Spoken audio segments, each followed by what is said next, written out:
Aloha class. So I wanted to do Engage 16. So this is in your reading when we're talking about ethical issues or ethical dilemmas and why people act unethically. So either people are selfish and they know what's right and what's wrong, or they have different ethical standards from general society. So the example given in the textbook was a drug dealer. It has different ethical standards from general society because they make money off of people's detriment. So the addicted person, is losing their health and it's very harmful to them, but the drug dealer doesn't care. And so their standards, ethical standards, must be different from general society because they keep doing what they're doing. But the other person that's selfish, they know it's wrong, but they do it anyway because they're selfish.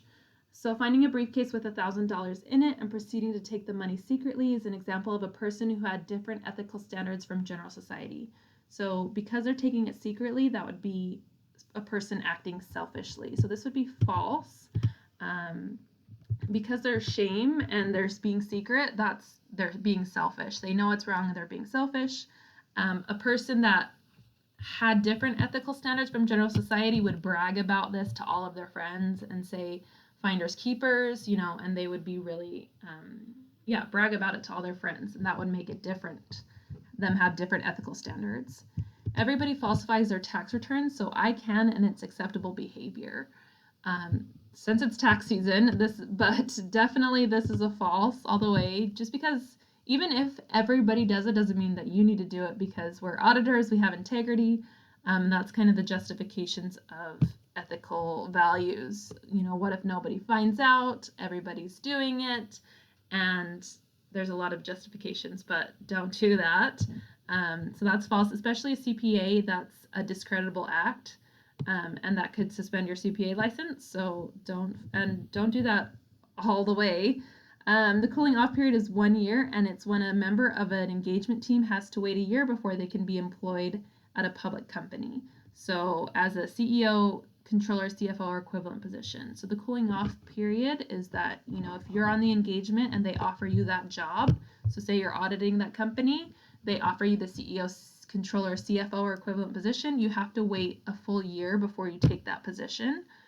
Or else the audit firm cannot audit that company. So that is the cooling off period, and it is 1 year, and that's true.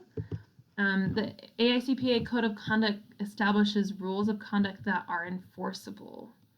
The AICPA Code of Professional Conduct established rules of conduct. Yes, so the rules are enforceable. There's also interpretations, and there's also principles. Principles are ideal, but the rules are enforceable. So this is true. Immediate family members include select all that apply: a parent, a spouse or spousal equivalent, a child, an in-law, a cousin, a brother. So immediate family members, so if any of your immediate family members own stock, you automatically become not independent. And so they define that as your spouse or spousal equivalent or your child. So your parent is not your spouse, but spouse and spousal equivalent, these are your immediate family members according to the definition, according to auditing standards, who's an immediate family member. So whenever you declare your independence, which is pretty much sent out every year to each auditor, you have to check yes or no, do I have stock in the specific company? Yes or no, does my spouse have stock of the specific company? Or yes or no, does my child have stock in the specific company? And so these are your immediate family members that you need to worry about independence issues. For the term immediate family.